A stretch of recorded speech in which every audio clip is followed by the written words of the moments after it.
You and the world lost Jeff Beck a year ago. You told me you really miss him. How's the pain of losing Jeff change you? Maybe deepen your sense of the world?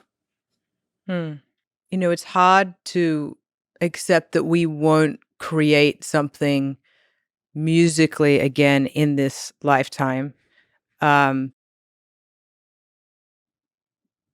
in terms of the grief was easier for me because I went through a major grief period in 2016 and 17. And that was the first time I'd really gone through the process of grief in a non-family situation, like with friends and mentors and people that I'd created with, which is different. It's a different kind of connection. When my grandparents died, it's like there was nothing left unsaid, and I was at peace with what was happening. With this, when Prince died out of the blue in mid 2016, and then Leonard Cohen died in November, that just tore me to shreds, because Leonard Cohen was not just someone that profoundly inspired me, musically and lyrically, but spiritually, we had a very deep connection. And that was the basis of a lot of our conversation, was spirituality. And so at that time, I felt like a piece of me went missing. And that was a very long process where I just stayed in my place and didn't want to play a note of music. I kind of wanted to just get rid of all my stuff. So I had a friend come over, and he's like, why don't you come to the Comedy Store? I'm like, Comedy Store? Like, what am I going to go to some store and buy clown suits? Like, what are you talking about? What's a Comedy Store? He's like, no, like the Comedy Store, the place where like comedians go. I'm like, okay, well, I've never seen stand up. I don't, I've seen Seinfeld on TV. That's like the extent of my stand up experience. So he took me to the Comedy Store, and every single one of those comedians like embraced me like I was family. It didn't even take a day. I was like part of the family. And I made like 25 best friends. And I ended up throwing all my stuff in storage and like finding a little room to stay in where I rented my gear out.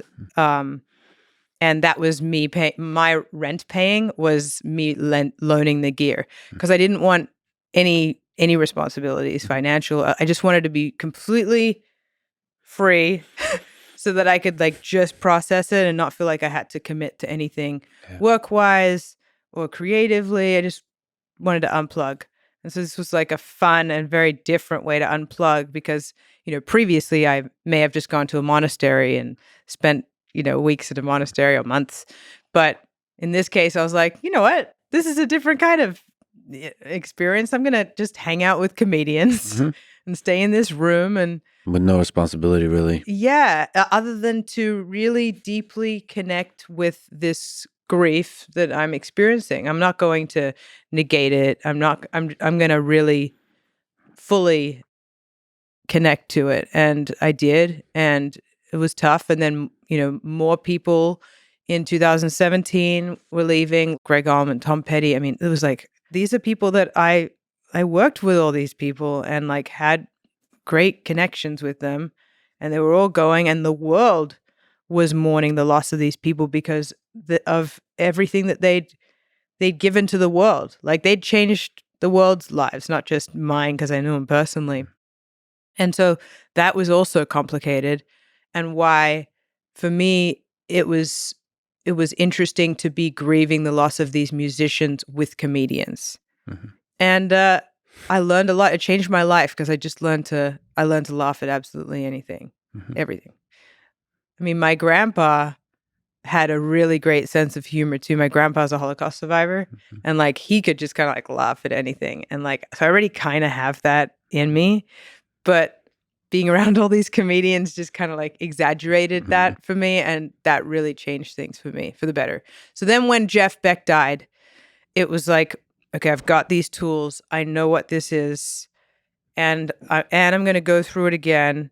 And I'm going to be on tour with Incubus in 2 days. Yeah. And so Mike Dirnt from Green Day, he called me up and he said, hey, like, I know you're going through a lot. And I said, yeah, I don't even know what I'm going to play. Like, I really want a vintage jazz bass for this. And I only have a 70s one that I don't really think is appropriate. I really need a 60s one, blah, blah, blah. And Mike's like, I'm going to hook you up. He showed up to my place the next day with a truckload of old P basses and jazz basses and brought them all into my studio. And I'm playing them. And then I pull one out of the case and it's Olympic white, just like Jeff Beck. And I play it. And not only did I get goosebumps and started crying, but I looked over at Mike and same thing was happening. And he's like, I guess Jeff might be happy about this. And he's like, well, you know, I didn't want to let this one go. I was just trying to cheer you up a bit and maybe loan it to you for the tour. But if you really want it, it's yours. And I was like, oh my God, this is like what like Mike Dirnt is the nicest guy ever. So that happened. So that bass's name is Jeff, and it's a white jazz bass, and I played it on the Incubus tour. But yeah, I do feel like I'm more equipped to handle grief now.